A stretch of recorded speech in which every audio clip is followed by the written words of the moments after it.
Assalamualaikum warahmatullahi wabarakatuh.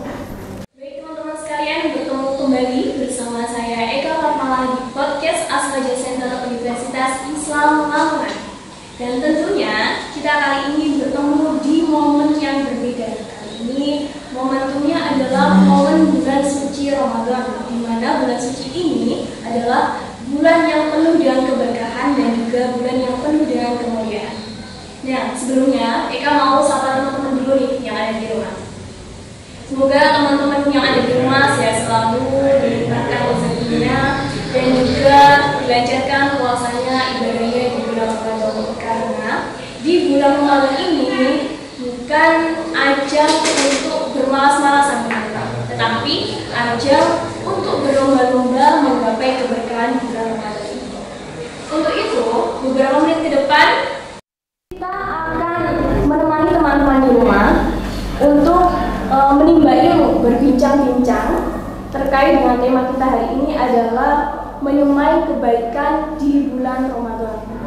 Nah teman-teman, seiring dengan momen di bulan suci Ramadan ini, Eka ditemani dengan narasumber yang luar biasa yang sudah hadir di samping saya. Akan kita sapa beliau terlebih dahulu, Bapak Dr. Hanif Fahrudin. Ya. Assalamualaikum Bapak. Waalaikumsalam warahmatullahi wabarakatuh.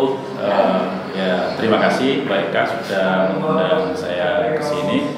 Mungkin nanti ada beberapa hal kajian terkhusus Ramadan yang akan kita sampaikan. Iya, baik. Bagaimana kabarnya hari ini Bapak? Alhamdulillah luar biasa, meskipun mungkin cuacanya tidak menentu. Kalau kemarin panas sekali, kemudian berguyur hujan luar biasa, tapi alhamdulillah puasa tetap lancar.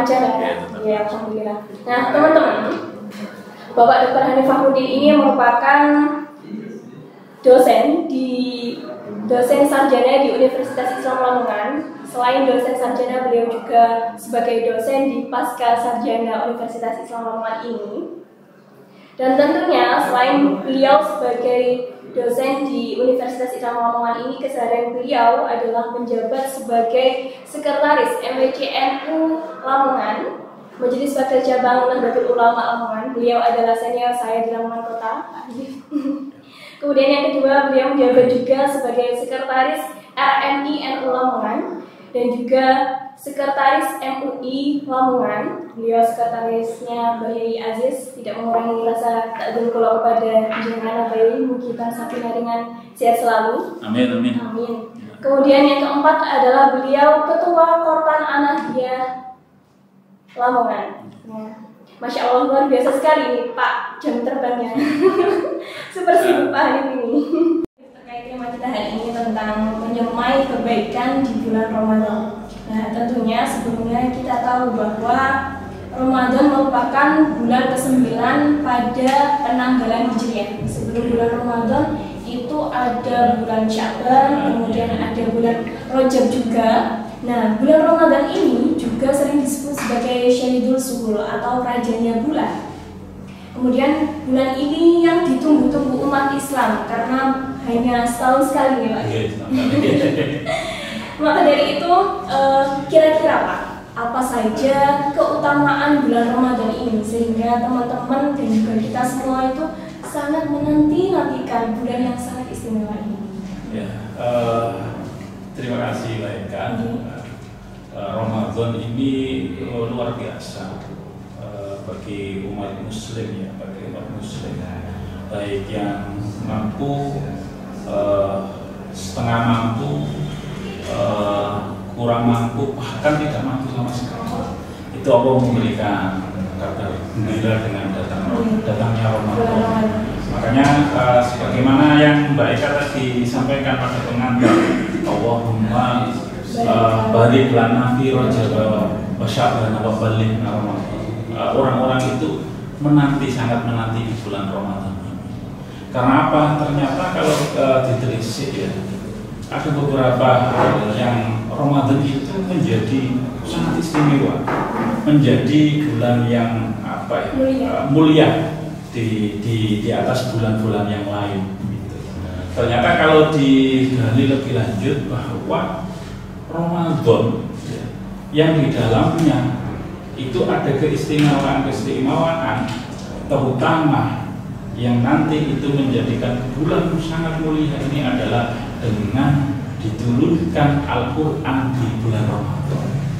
Allah berfirman itu dalam ayat Al-Quran, Syahrul Ramadan alladzi unzila fihil Quran hudan linnasi wa bayyinatin minal huda wal furqan, bahwa di dalam bulan Ramadan Allah memberikan keistimewaan kepada Nabi Muhammad, memberikan keistimewaan kepada umat Muhammad dengan turunnya Al-Quran. Makanya ulama banyak mengatakan bahwa Nabi yang paling mulia di sisi Allah adalah Nabi Muhammad, karena ternyata Nabi Muhammad itu yang menerima Al-Quran.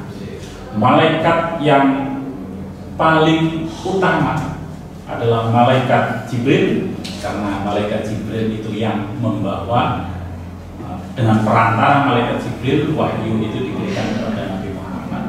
Dan juga Ramadan menjadi bulan yang paling utama karena di dalamnya diturunkan Al-Quran. Itu luar biasa, ya, salah satunya. Kalau diteliti lagi lebih banyak lagi, bahwa di dalam bulan Ramadan itu selain Al-Quran, di Ramadan itu juga dinamakan Syahrut Tarbiyah.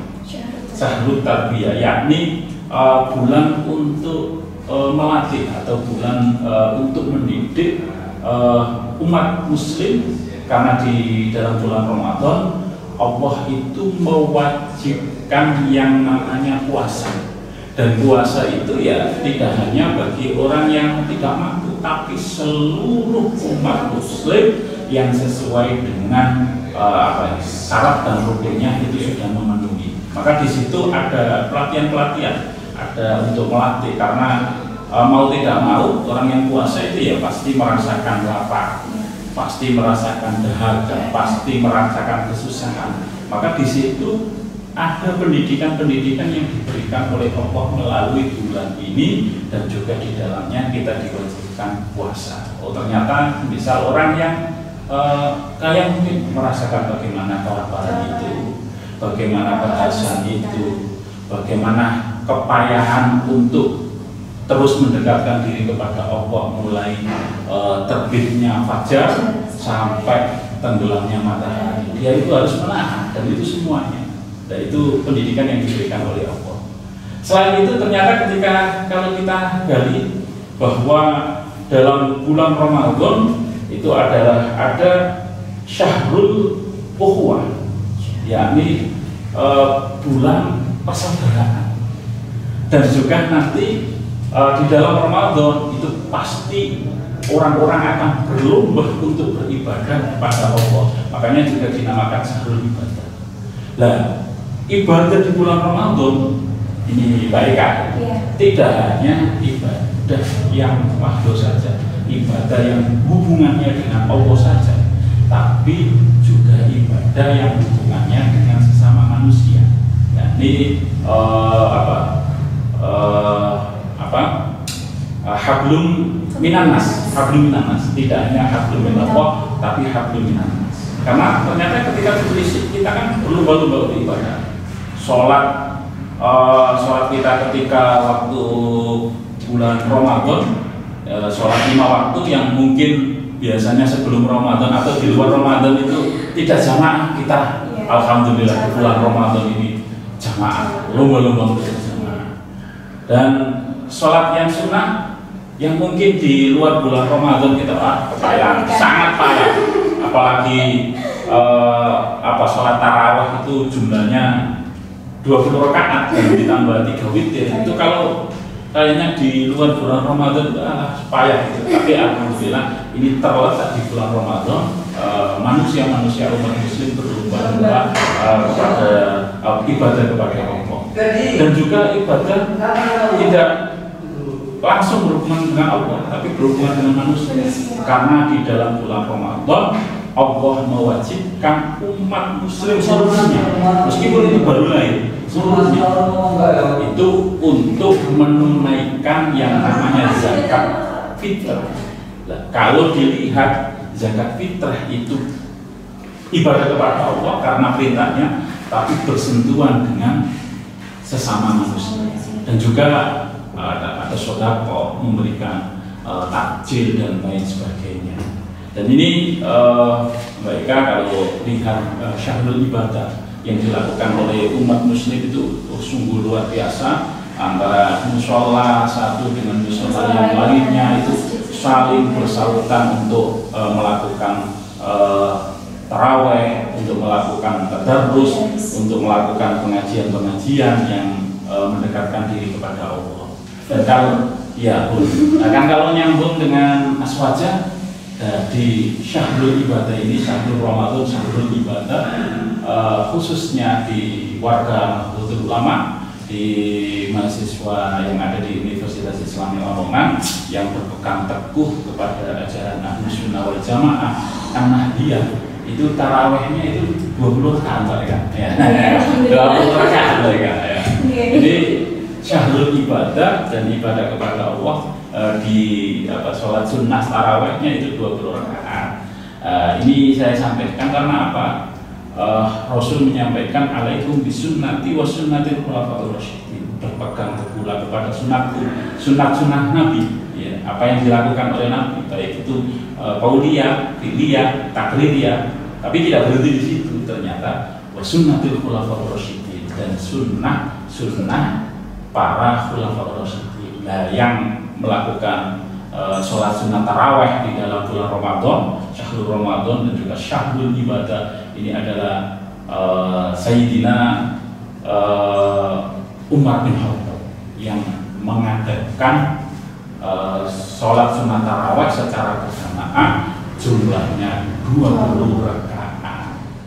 Itu baik keistimewaan yang dilakukan oleh umat Islam, terutama umat yang ada di Indonesia, terutama lagi warga Nahdlatul Ulama, mengikuti keistimewaan yang ada di bulan Ramadan, dan juga mengikuti anjuran, aturan, petunjuk daripada Nabi dan juga para khulafaur rasyidin dan para sahabat Nabi. Itu beberapa keistimewaan yang mestinya kita syukuri sebagai umat Nabi Muhammad. Baik, banyak sekali ya Pak ternyata keistimewaan itu. Sebenarnya kalau kita bisa merenungi bahwasanya di bulan Ramadan ini memang bulan yang bukan hanya berkah saja Pak ya, tapi secara tidak langsung outputnya itu kita yang merasakan, teman-teman di rumah. Nah, kemudian untuk keutamaan bulan Ramadan tadi kita sudah mendengarkan dari penjelasan dari Pak Hasan tadi. Kemudian mungkin Pak, di sini ada amalan-amalan apa saja sih yang dapat kita lakukan di bulan suci Ramadan ini? Yeah. Amalan-amalan yang dilakukan di bulan suci Ramadan ya semestinya luar biasa dengan ketentuan dan aturan yang diberikan oleh Allah, dan itu ya berlaku di bulan Ramadan dan berlaku di luar Ramadan. Utamanya ini di bulan Ramadan yang Allah memberikan keistimewaan yang luar biasa, dan amalan-amalan atau ibadah ya seluruhnya, kata Allah dalam surat Al-Quran, wa ma khalaqtul jinna wal insa illa liya'budun, bahwa Allah itu tidak menjadikan jin dan manusia kecuali menyembah kepada Allah Subhanahu wa Ta'ala. Maka amalan-amalan itu ya luar biasa banyaknya, baik yang bersifat hablum minallah atau hablum minan nas. Tapi pada Ramadan itu biasanya ada yang diprioritaskan untuk dikerjakan oleh umat muslim, ya umat Islam, yang itu tidak ada di luar bulan Ramadan. Ada yang ada di bulan Ramadan dan di luar Ramadan, tapi ada yang khusus di bulan Ramadan. Ya, kita berbondong-bondong setelah setelah maghrib, setelah berbuka, terus kemudian sholat maghrib berjamaah, kemudian berbondong-bondong lagi ke masjid, ke musola masing-masing. Kita melakukan sholat isya berjamaah dengan imam, dan dilanjutkan dengan sholat sunat taraweh plus nanti ditambah 3 witir. Nah, amalan yang dilakukan oleh umat muslim, warga Nahdlatul Ulama dan juga teman-teman mahasiswa Universitas Islam Lamongan, ya salah satunya adalah sholat tarawih. Sholat tarawih. Nah, sholat tarawih ini kenapa dilakukan? Karena kata Nabi itu innallaha faradha siyama Ramadan wa sunana qiyamihi wa man shamahu wa qamahu ikhtasaban raja minadz dzunubi kayaumi waladatukum. Bahwa Allah itu mewajibkan puasa Ramadan, dan di dalam Ramadan pada malamnya itu ada kesunatan qiyamul lail. Ya, ada kesunatan qiyamul lail. Kata Nabi, barang siapa yang melakukan puasa Ramadan dan juga melakukan qiyamul lail, melakukan kesunatannya dengan mengharap ridha Allah Subhanahu wa taala, maka dzunubnya, dosa-dosanya itu akan diampuni oleh Allah Subhanahu wa taala seperti dia itu baru dilahirkan. Orang yang dilahirkan itu kan kondisinya fitrah, ya Pak kan? Kondisinya itu suci, tidak punya dosa, tidak punya apa. Itu bagi orang kok di dalam Ramadan ini melakukan amalan yang namanya tarawih, ya, yang namanya tarawih, dan sudah barang tentu dia itu mau puasa, ya. Jangan tarawih saja, tapi puasa tidak, ya.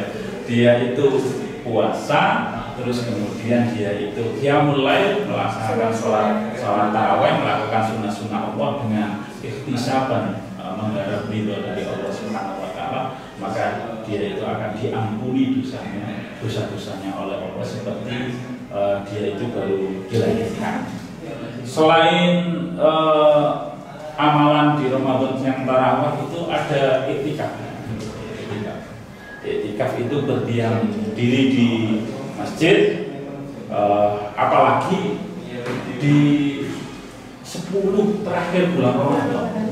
Di 10 bulan Ramadan, ulama dan juga Nabi yang dilakukan oleh Nabi iktikaf, terutama di akhir 10 akhir bulan Ramadan, karena ternyata Allah memberikan keistimewaan juga bahwa di bulan Ramadan itu ada yang namanya Lailatul Qadar.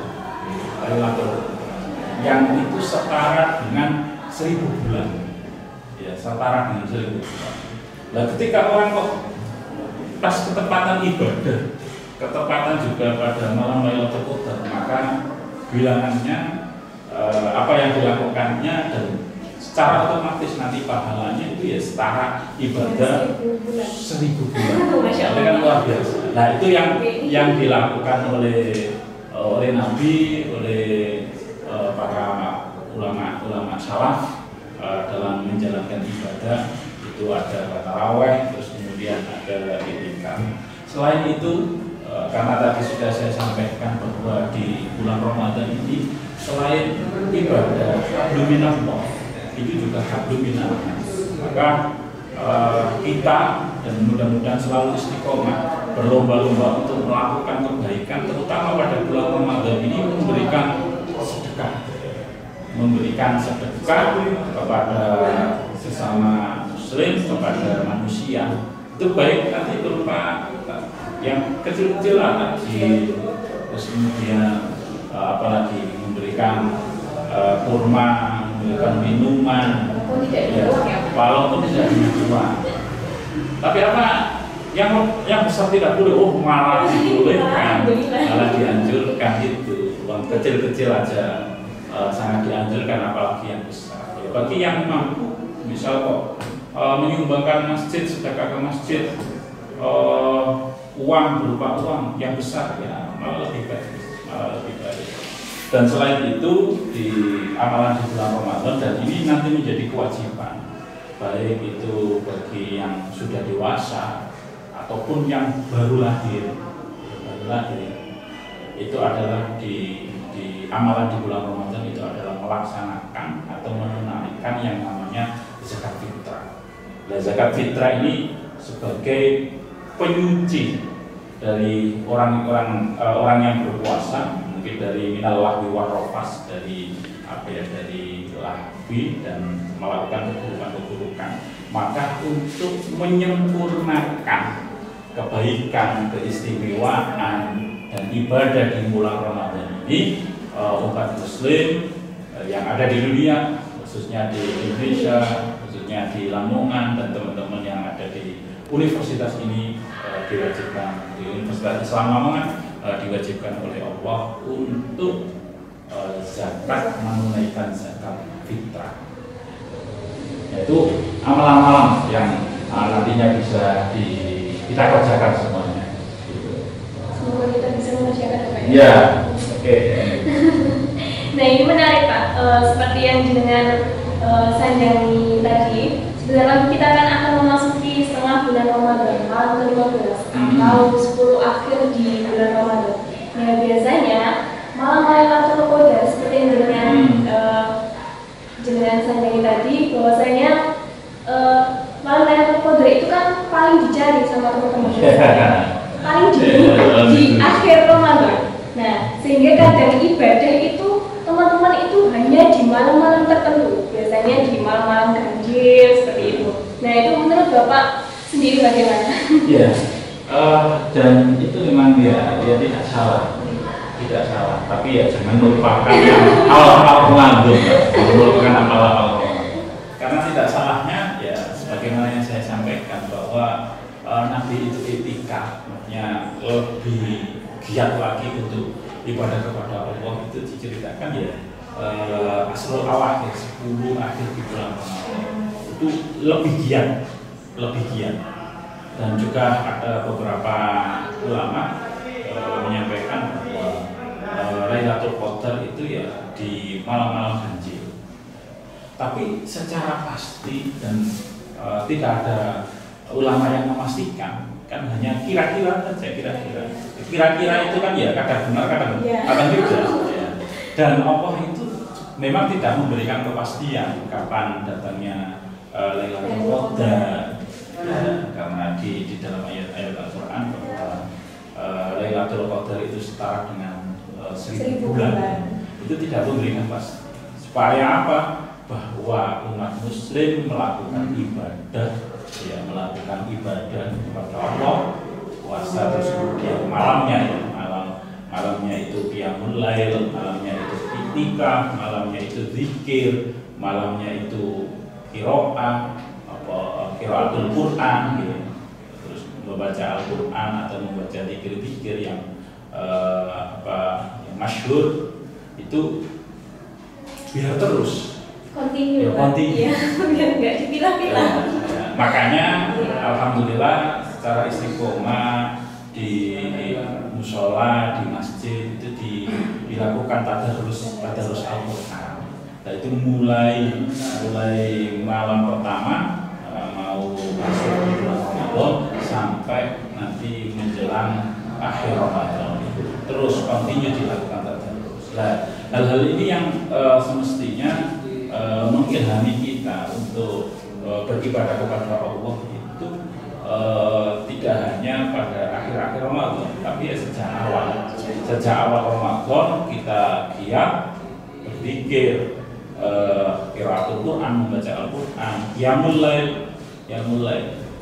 Pada akhir Ramadan lebih kencang lagi. Kadang-kala itu kan tidak mereka. Ya, orang itu sholat tarawih pertama itu full luar biasa. Terus kemudian ada kemajuan, kemajuan sholat. Nah itu perlu diantisipasi dengan bahwa Nabi Muhammad itu memberikan gambaran bahwa di akhir Ramadan itu lebih kencang lagi, lebih giat lagi untuk melaksanakan ibadah, untuk melaksanakan qiyamul lail, dan mudah-mudahan pelaksanaan qiyamul lail atau ibadah kita pada malam-malam itu bertepatan dengan Allah memberikan atau menurunkan Lailatul Qadar kepada umat muslim. Nah itu makanya kita harus semangat. Mulai awal sampai akhir kita ibadah kepada Allah, meningkatkan ibadah kepada Allah di bulan Ramadan. Jadi tidak hanya di akhir Ramadan saja teman-teman. Baik Pak, kita tadi sudah membicarakan mengenai kebaikan, menyukai kebaikan di bulan Ramadan. Dan tentunya bila kebaikan itu biar tidak jadi sia-sia, biar tidak jadi muspro. Nah, kira-kira Pak, hal apa saja yang dapat merusak kebaikan di bulan Ramadan?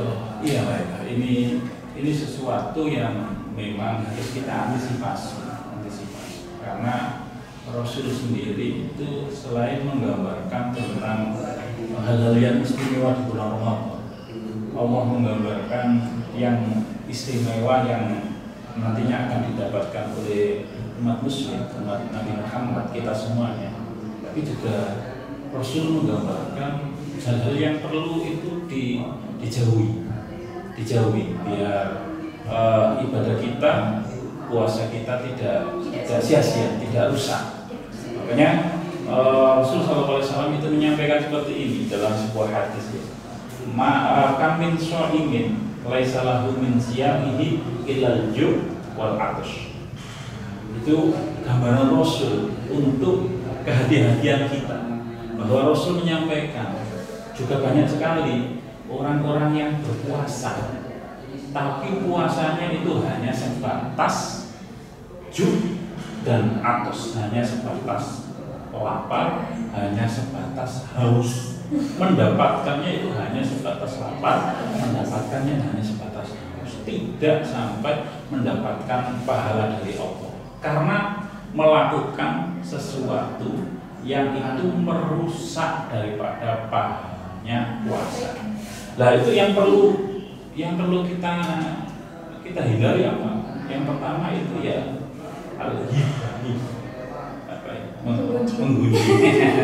Nah, menggunjing itu biasanya sesuatu yang luar biasa enaknya. Kalau bayangan orang kok itu sukanya itu kok sate itu ya kayak sate, makan sate ya. Dengan lancarnya tidak merasa kalau itu adalah sesuatu yang dilarang oleh Allah ya karena enak gitu. Karena enak lah. Dan ini sesuatu yang dilarang oleh Allah, al-ghibah. Kemudian selain ghibah itu adalah an-namimah. An-namimah itu mengadu domba. Kita misal orang itu tidak melakukan, tapi dia itu menceritakan buruk kepada kelompok satu, menceritakan buruk kepada kelompok yang lain. Jadi terus kemudian dia itu bertikai. Lah orang yang an-namimah ini ya ketika puasa ya mendapatkan lapar dan dahaga saja, lapar dan haus saja, tapi pahala puasa dia tidak dapatkan. Selain itu ada al-kadhib, berbohong.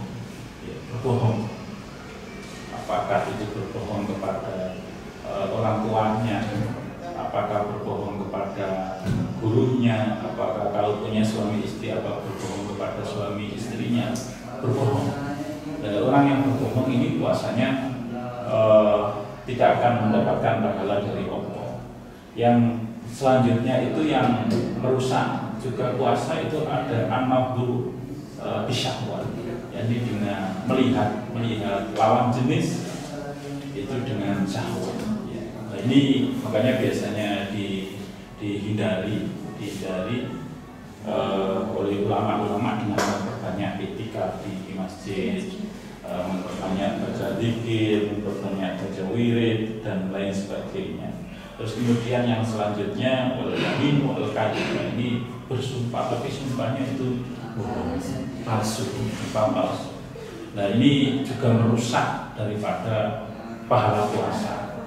Nah, ini. Selain itu ada riya itu suka pamer. Makanya adik-adik ini lah mereka ya jangan terus kemudian puasa itu saya sedang sholat selfie. Saya sedang ini selfie. Ya aslinya boleh berlebihan, boleh untuk tahadus bin nikmah, boleh untuk fastabiqul khairat, bahwa yang kita lakukan itu baik dan kepingin untuk diikuti yang lain itu ya sah-sah saja, tapi jangan terlalu berlebihan bisa saja nanti itu masuk riya. Karena apa? Wa man kana yura'i faqad asyraf. Orang yang riya, orang yang pamer itu seperti menyekutukan Allah. Bahwa apa yang dia lakukan itu tidak mukhlisun lillah, tidak murni untuk Allah, semacam Allah. Tapi misal sholat ya karena pacarnya mungkin kalian sudah punya pacar ya, karena ingin dilihat atasannya, mungkin kamu ingin dilihat, itu tidak mukhlisun lillah, tidak tidak ibadahnya itu tidak murni kepada Allah Subhanahu wa taala, tapi ada embel-embel yang lain. Nah, itu sama seperti musyrik, maksudnya menyandingkan Allah dengan yang lain, dengan makhluk. Nah, itu ya juga bisa merusak daripada puasa dan amalan-amalan di bulan puasa itu. Selain itu yang terakhir mungkin yang juga harus diperhatikan untuk kita semuanya, terutama kita sebagai orang tua, bahwa yang merusak puasa, merusak amalan-amalan di bulan puasa itu yang lain adalah fitro bil haram, berbuka dengan makanan haram. Nah ini makanya harus harus ada kehati-hatian bahwa yang kita makan, yang kita berikan kepada orang lain, yang kita berikan kepada orang lain, yang kita berikan kepada keluarga kita itu terjamin. Biar apa? Nanti kita puasa repotnya minta ampun anak-anak kita, istri, keluarga kita puasanya luar biasa, tapi tidak dianggap oleh Allah karena makanan yang dimakan, baik nanti berbuka ya atau sahurnya itu dari hal-hal yang haram. Begitu juga kita memberikan makan kepada orang lain, kita kan memberikan makan, memberikan kurma, memberikan apa, tapi dari harta, diambil dari harta yang haram, dikeluarkan dari harta yang haram, ya tidak dianggap oleh Allah. Makanya hal-hal itu yang perlu kita perhatikan ya, karena itu sudah disampaikan oleh Rasul supaya puasa kita ya, itu tidak hanya lapar dan dahaga ya, itu. Kemudian Pak, ini adalah tips. Bagaimana sih Pak tips biar kita itu semangat ibadahnya di bulan Ramadan? Karena melihat teman-teman ini kan kadang ada yang biasanya, kadang ada yang habis sahur itu tidur sampai nanti zuhur, kemudian zuhur cuma sholat saja, kemudian tidur lagi sampai ada lagi. Nah, bagaimana tipsnya Pak? Oke, ya. Memang ada orang itu yang bermadhab bahwa an-naum fi Ramadan, fi shaumi Ramadan itu ibadah, itu susah entah itu di bulan Ramadan itu sudah masuk ibadah. Kadang susah orang yang puasa itu ya tidur saja. Apakah itu tidak boleh? Boleh, tapi ya jangan itu saja. Ada hal-hal yang lain yang bisa dilakukan. Tipsnya bagaimana? Ya kalau saya mengutip dari beberapa pakar ilmu manajemen ya, ada manajemen, ada pengaturan dalam kita melakukan aktivitas itu di bulan Ramadan ini. Berarti mulai sahur kita sudah sahur. Nah itu yang memang sahur itu disunatkan ya kan. Tidak hanya makan di waktu sebelum fajar shottik, sebelum azan subuh. Sahur itu disunahkan oleh Rasul. Nah itu kita sebisa mungkin apa yang diperintahkan oleh Rasul sahur ya kita sahur. Supaya apa? Supaya paginya itu kita tetap semangat. Kita sahur, terus kemudian nanti ditambah dengan mandi dulu lah, terus kemudian sholat qiyamul lail sambil menunggu nanti kita melakukan sholat subuh. Setelah sholat subuh itu apa yang dilakukan? Ya bisa nanti lah untuk aktivitas biar fresh. Kok ibadah saja Pak? Ya biar fresh, bisa lah nanti jalan-jalan keliling di sekitar rumahnya, keliling yang tidak memberatkan, keliling tidak fresh. Atau hari ini teman-teman hari ini mungkin apa namanya goes mini, ya apa atau sepeda kecil-kecil untuk fresh. Setelah itu kalau sesuai dengan aktivitas masing-masing, kalau yang bekerja ya bekerja, terus kemudian malas-malas ya kita bekerja. Kalau yang masih di tingkatan santri, di tingkatan murid, di tingkatan mahasiswa ya kita mencari ilmu. Kalau sudah waktunya ya kita berangkat ke sekolah, berangkat ke pondok untuk ngaji, berangkat untuk kuliah bagi mahasiswa sesuai dengan waktunya.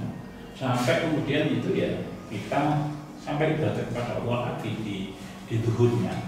Nah, di duhur mungkin ya nanti fresh bisa sebelum duhur ya bisa tidur dulu lah. Kalau ulama-ulama dulu itu yang namanya qoilullah, tidur sebelum duhur. Nah itu bisa untuk fresh